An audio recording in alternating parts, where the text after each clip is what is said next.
ย่ำครับ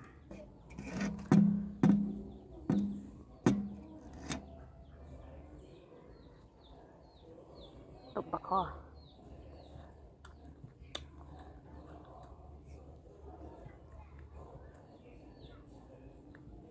หนาก็คือเหลือมันมัน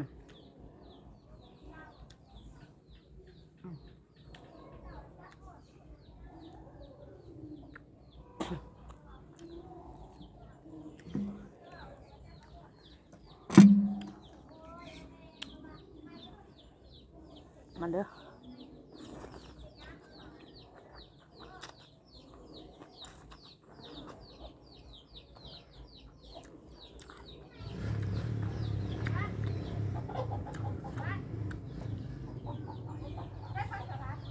อันเด้อฮะบ่ลดกันลด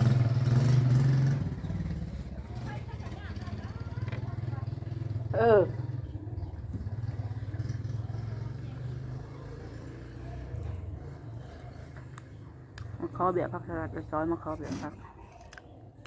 ไปปลูกโล20,000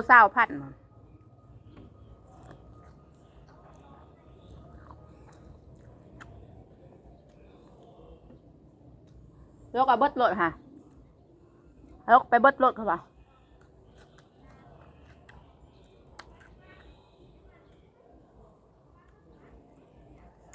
มา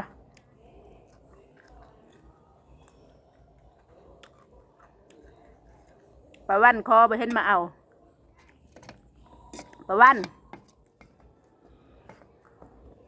จะหึงแหละแล้วคอ2 ทิศแหละ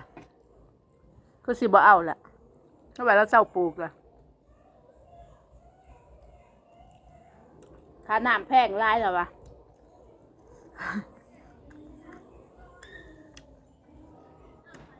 ว่าต้องคอยตอนหดน้ำปลาเกือบ200,000พุ่นเตี้ยเจาะเลยเด้อค่ะ180,000 190,000ค่ะตอนนั้นน้ำปลาตอนนั้น180,000 190,000 200,000ป้ายก็มีอันนี้น้ำอันนี้ท่านใดเดือนนี้และคือสิเสียเดือน3เนี่ย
เบี้ยมักพริกเจ้าอยากปลูกนะบ่ค่ะ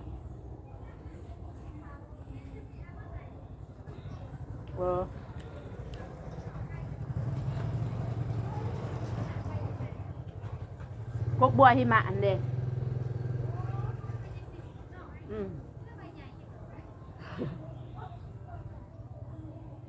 อันเด้ฮะกินกระปุ่นน้ำแกงแต่บุญพุ่น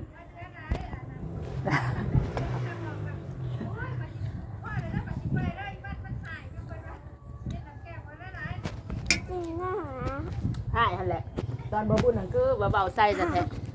บาดเฮาเฮ็ดแล้วบ่เห็นมากินเพราะว่าตอนแรกสินางวันมาหักเลือดแต่มันแก่เดี๋ยวก็ปุดแล้วก็ทำมาก็เบิ่ง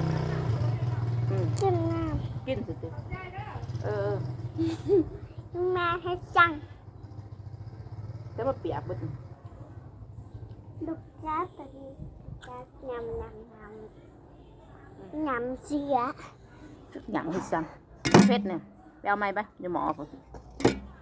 นะคะนะอาหารเยอะ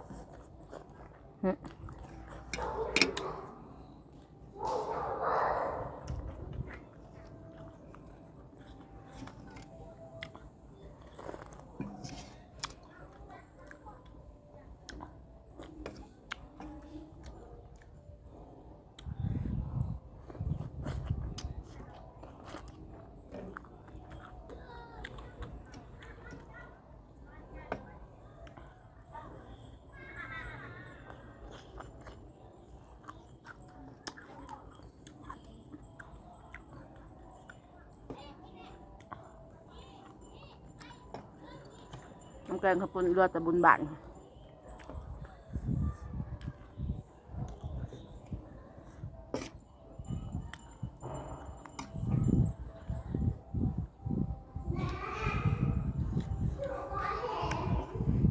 ใช่หมอแดง ว่าว่าเห็นนะ กล้วยนี่อยู่หมอ แม่หนาวมันคือว่าเห็นนะ หมอสีแดงคนนี้ แม่ก็พาลูกไปหา จะนายไม่กินแล้วแม่สิไป ไม่กินแต่ลูกนี่นะว่าแต่ทายต้องแพ้อยู่ว่าแต่ทายกันกันถ้าเกิดขึ้นเขา ลูกก็มาค้ามที่มากิน มาลูกครับนี่ค่ะลูกดูอิ่มมากเร็ว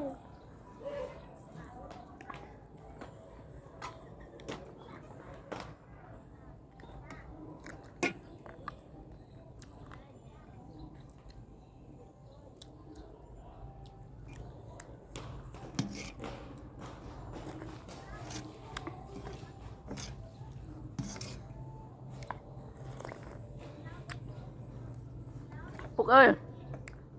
เอาน้ำมาให้แม่กินนะ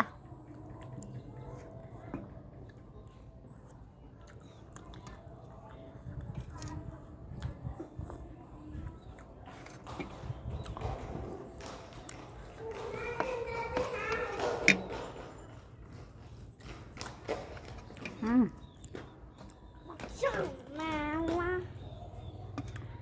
อันน้อยมาทายให้กระเชิญอยู่ชิบะจ้ะเงียบมาบายบ้าง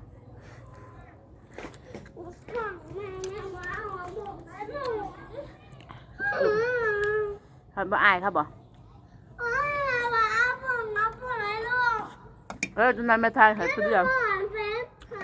เหมาะสบายเท่านี้กันเด้อเอากระปุ่นให้กินแก้วก่อน